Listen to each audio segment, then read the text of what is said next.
There you go, live from New York. It's the show that already misses Lil Wayne more than we ever missed Kevin Wilde. It's first things first. Start today talking some hoops. 23-year-old Anthony Edwards, former #1 pick, fresh off of conference finals, played with just one team. Exciting style of play, great actor. All of the full resume to be the face of the NBA. So, of course, he spent All-Star Weekend explaining why he wants nothing to do with that whatsoever. So, just my quick theory. I don't think Anthony Edwards wants the off-court scrutiny that goes along with being face of the NBA. I really do. And at 23 years old, I don't necessarily totally blame him for it. But are you surprised, Brew, that this is kind of being foisted upon him and he is saying, no, I don't want it? No, because of what you just said. The context is important. It wasn't like he's running from, oh, I don't want people expecting me to be the best hooper in the league or to win championships or anything like that. He's saying, as you said, I don't want the scrutiny in my private life. Now, Ja Morant's a prime example. Ja was certainly a candidate to be face of the league. He's not anymore because of things with the gunplay and all that stuff.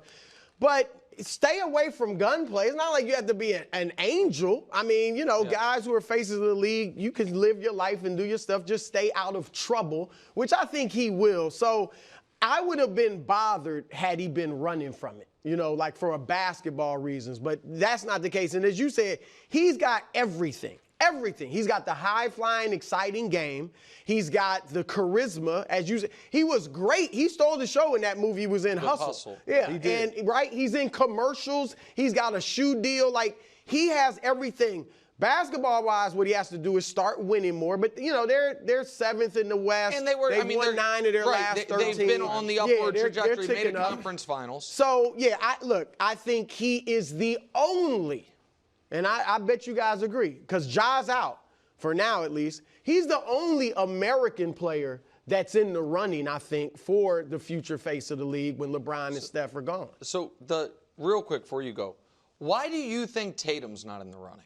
Because I don't think he is either, but I couldn't quite figure out why. I just, like, it was one of those, I just knew it when I see it. I'm like, because he's not that much old. Ant's 23, Ja's 25. Tatum's 26, so it's not like he's and a champion, and like, so why do you think he's just kind of dismissed as it? It's hard to put your finger on it. Me too. I just know that he's. And I like him a lot. I feel like with Tatum, there's no flair to his game. Obviously he has a tremendous package. He has a great game. But there's nothing that you watch Jason Tatum and you get excited. When you look at faces of the league, you're gonna have kids saying, I want to be that guy. I want to be that guy. And I just don't see kids saying that about Jason Tatum. And his game's not dull. He's got the handle. He's got, you know, like you said, mid-range three, but he dunks, he plays deep. But it's just something. He's not viewed, even though he's a #1 on that team that won a championship, he's just not viewed. I actually think for Tatum, it's less to do with game and more to do with charisma. Honestly, I just think and again, I'm not trying. I'm not trying to take a shot at Jason at all. Right. It just feels like that kind of star power. You know, the feeling. Even though he is right now clearly a better player than Anthony Edwards and has accomplished more, all of that, it just doesn't feel like he is going to be the front of the magazine, you know what I mean, for the league. Yeah, like what we just saw with Ant. We're gonna feel like we're gonna see a show. Yes. Like, we're going to be excited. We're going to inquire, like, what did Ant say? That's not Jason Tatum. But looking at Ant, like, this is Ant being Ant. Like, even in Minnesota, being that I live there, like, he's always one that wants to stay out the way. And to your point, it's not so much about his basketball game, because I think your game will determine you being allowed to be even in that conversation, which his game determines that. But he doesn't want all the attention that comes with off the field or off the court and all the things like that. My thing with Ant is he has to win more. Yeah. Like, I get it, making the conference finals last year, obviously now Cat being removed from that team. Are you able to be all that we hope you can be and what we want you to be, that will require you to be kind of that guy that we look at as being handed or passed the torch to. I don't know if he's that right now today. His game, how exciting it is, his charisma, all the things that we're talking about now, he has all of those things. It's just the wins aligning with that. And so if we can show Ant's kind of career trajectory, because it's so weird. I mean, he is in year 5 while being 23. That's what's so, you know what I mean, about the NBA stars is that they are long-term veterans before they're grown men, really. Right. But he has gotten better every year, and the team has gotten better every year, with this year potentially being the hiccup when, you know, and that personally, I would put on the front office, not on Ant, because I think they made a trade that they now regret. I want to throw someone out there that I think is now going to be the next face of the league. And I don't think it's a stretch, and I think it changed in the last 2 weeks. I think it's Luca. I'm with you. So I think that Luca, I understand people are like, they have to be an American. I don't agree with that. Well, it's going to get to a point where they can't. First of all, you can't be. So I do agree that if it is someone who is, like, it could have been Joker, but Joker does not. He wants to go back to Europe. You know what I mean? He is. This is his job that he's awesome at. But he seems to consistently be missing home and all of that. Luca has, you know, embraced America as much as any international player. He kind of has an American disposition on the court as far as the swagger, the attitude, for good or for bad, the trash talking, a lot of that. And now he's in Los Angeles. Now he is going to, I think, for the next at least year and a half, be playing alongside the face of the NBA. LeBron James will be the face of the NBA until he retires, because he's just too popular and too polarizing. I think Luca can take the mantle. I don't think he could have in Dallas. But I think with the Lakers and with the added attention of him being alongside LeBron, I absolutely think he can be the next face of the league. He's one of 3 candidates I have. And Ant is one of them. Luca is one of them. And Wemby. Wemby is one. Like, and what Wemby had, like, I used to think you had to be an American to be the face of the league. But now the international players have become so dominant. They're generally the top 4 or so players in the league.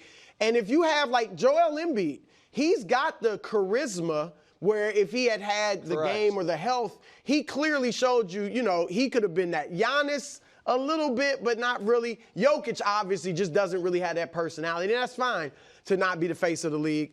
But Luca has a little more charisma than Jokic, but I don't know that he fully has the personality either.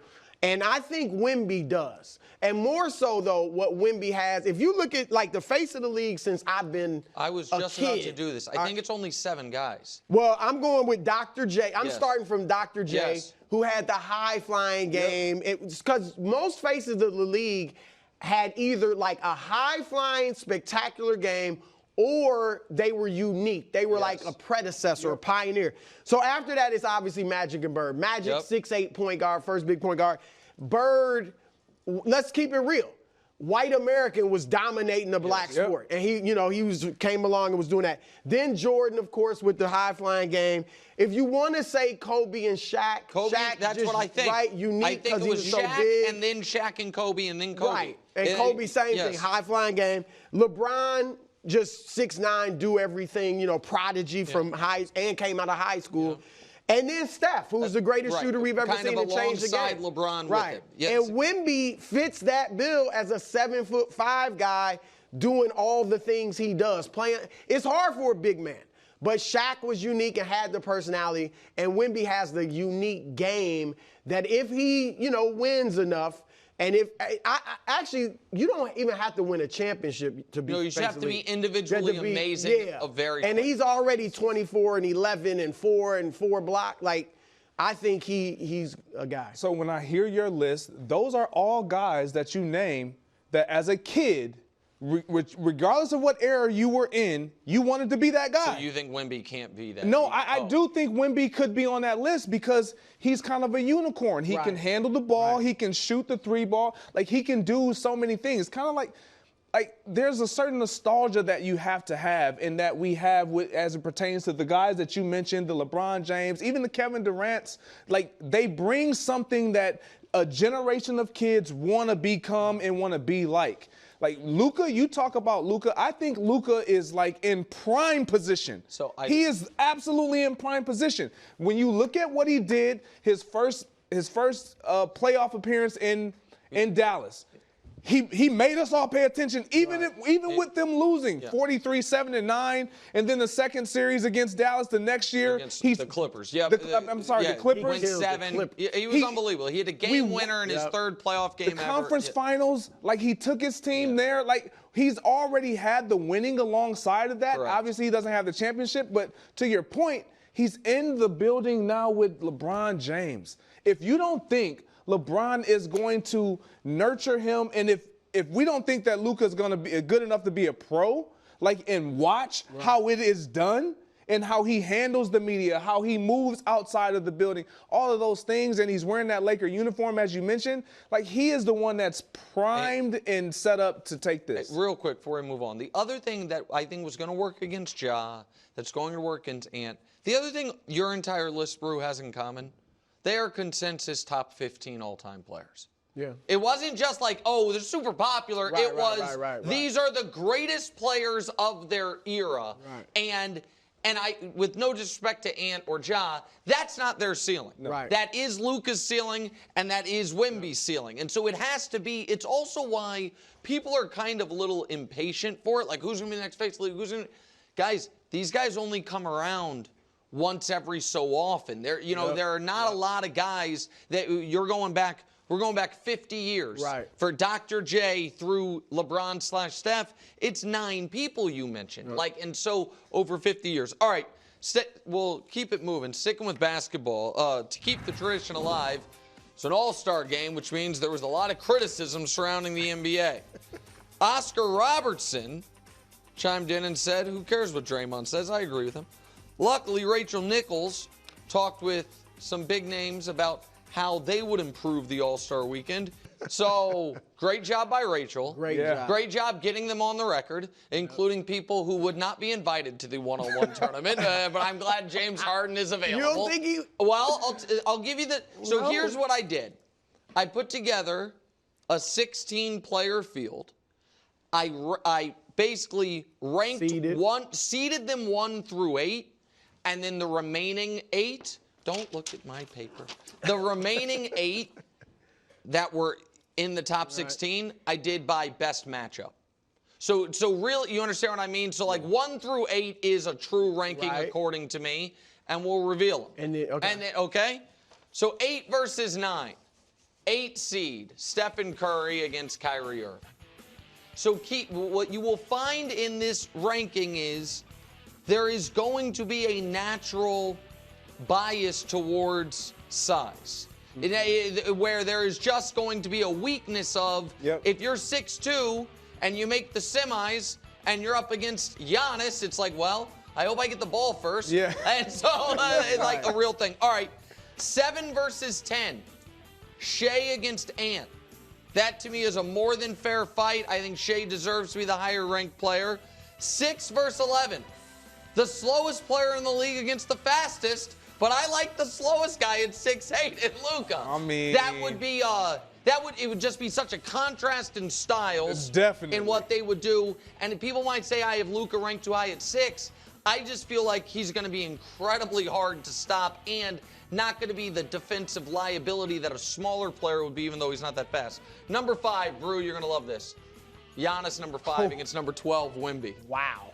That's a game. Number 4. Couple more, Anthony Davis against Joel Embiid. And then my top 3... will that game get finished? Somebody might get hurt. I hate to say it, guys. I love you, but game to 3. And then first to 3. My top 3 seeds. Jason Tatum is the number 3 seed against Donovan Mitchell. I'm glad you gave Tatum that respect. I just feel like for this specific tournament, there's no one he would be matched up against where you're like, oh, he's screwed. You know, because of his size. Number 2, Durant versus Booker. Glad you put Book. Winner gets to leave the Suns. The loser has to stay. And then, people can say I'm biased, don't care. The number 1 seed in the one-on-one tournament, LeBron James against Jaylen Brown. When LeBron wins, he has to apologize in person to Bronny.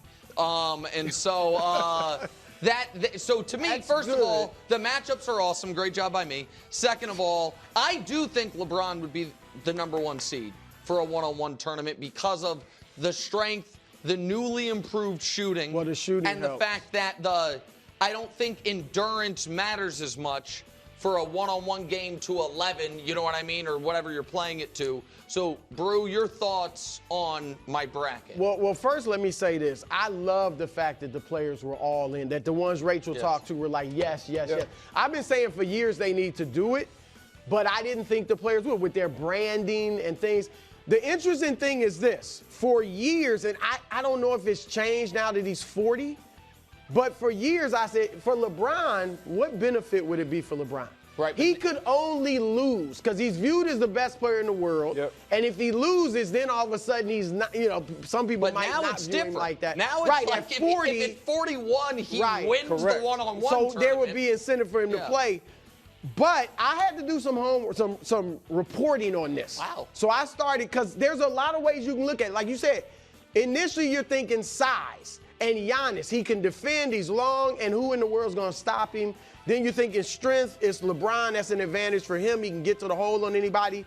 So I reached out to some former players, some coaches, some, guys who played with some of these guys. And I was asking, what do you think about a one-on-one tournament? The 2 answers that I got from most guys, and I talked about 5 or 6, Kyrie and KD. And one of the guys told me, first of all, he was like, I've seen Kyrie beat KD. And he said, in the Team USA, a lot of times, they play one-on-one after the game. Yep. And Kyrie's wrecking everybody. He said Booker was great too, but Kyrie was wrecking everybody. And there's this. We got Kyrie. The Mavericks did a one-on-one tournament. Yep. And guess who won? It wasn't Luca. It was Kyrie Irving. So I'm going to be honest. I'm going with Kyrie. Wow. I get it in the defense, but I'm thinking Giannis might try to get cute and shoot a jumper. So that's because Kyrie gonna shake him up to get him off balance. Tell me because here's my only pushback on this. I think when guys are doing it in practice or at the Olympics, here's what's not gonna happen. I'm just gonna back you down and hit a layup. You know what I mean? I feel like That's it is. fair. You know what I mean? That they are more like. Then what's the point of doing this? I feel like if it's a real tournament and winning really matters, then the bigger guys are going to. I feel like in this instance, even the bigger guys are like, all right, we're all going to play like guards. But in this instance, I think the bigger guys would be like, oh, I'm losing now. Okay, I'm going to the rim, and you have to stop which I would do too if I was in that. In that case, then I'd probably go with Giannis. Because who stopped it? Oddly enough, I know we were just talking about him in a different type of light, but Jason Tatum, because of his skill set, and to do everything, he does everything. He has size. He obviously has an offensive game. He can defend anybody on that list. Obviously, Wemby and Giannis has a little advantage, but. For me, this would be great if everyone can relate. I don't care if you've ever picked up a basketball, you play one-on-one. So to be able to watch the pros do this, if they all decide and the league goes in this direction, it would be a hit. I think the best player in the world isn't in there, but I get it. Jokic.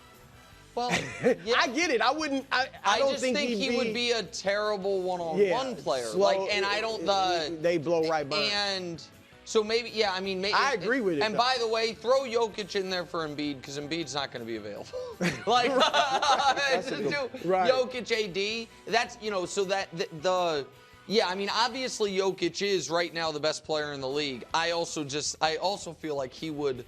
I feel like would treat this the way Wemby and CP3 treated the skills competition. He would just be like this. And Wemby, look, a few years from now, I think Wemby probably runs away with it. But right now, I don't think he's got the strength yet. I don't think he has the strength yet. And I think Wemby would just shoot jumpers.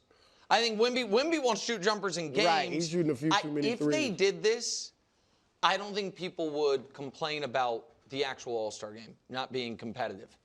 Because this would be bigger than the dunk contest. Thanks for watching. Subscribe here to get more from the show and to check out clips from other shows on FS1.